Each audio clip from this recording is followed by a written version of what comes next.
Alan Turk here for MMASucka.com, here with UFC Bantamweight champion Dominic Cruz, who will be main eventing against Renan Barao at UFC 169. Obviously, Renan Barao has risen up the ranks, but he fought, Uriah Faber, your old pal. Were you surprised by the fight?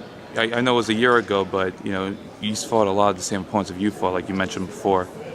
Yeah, he fought a lot of the same guys that I fought, and, when you see that, when you see him fight the same people I fought, you watch how he attacks them, if he goes to the same game plan I went for when I fought these guys, how he switches it up and how he beats them.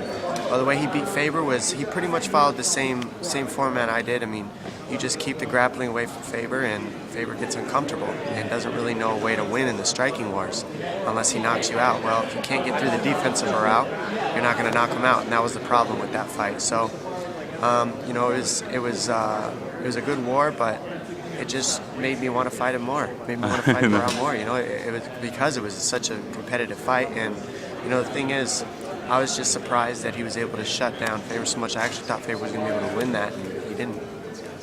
What do you think? Barao is 95% takedown defense. Is that stat leap out to you, or is it stat where you just say, I could take him down for sure? He's got great takedown defense, but he controls it with range of his striking. That's what's key. He has great hips, and you could tell he's a strong guy. So obviously his takedown defense is there. Obviously he's good at it. I mix things up really well, so you never know for sure if you're going to be able to take somebody down, but I don't have a problem taking down anybody in practice, so I'm hoping that translates right over to the fight. Just talking to you right now, you seem like such a intelligent guy, breaking down the fights. Now you're an analyst on Fox. How has that been so far? It's been great. It's been a learning experience, maturing experience, really. It's actually helped me mature as a person because I'm breaking down the guys that I'm going to be fighting, so I had to really be less emotion-driven in the breakdowns of those fights where I could be fighting those guys potentially, even when they're fighting for the belt that I should have. I'm out hurt. So there was a lot of emotion in that. It forced me to really learn how to look from things from an outside perspective.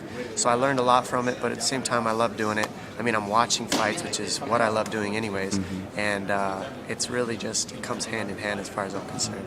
Who's your favorite to work with? I know you don't want to be too biased, but who's one guy you see in the studio, you're like, I can't wait to talk with him? I like working with all the guys. I've had a great time, but, anytime I can work with Glazer or Florian or John Anik, those are basically the guys that run the show, like the main guys up the front. There's one guy that kind of runs the way the show, and depending on who you're with, that leads the show, it makes the show all together. So any of those guys. Last question. Obviously, big fight in your division. Michael McDonald versus Uriah Faber happening in December. They could be the next challenger for the bantamweight title. Do you have a pick for that fight yet, or you want to break it down a little bit?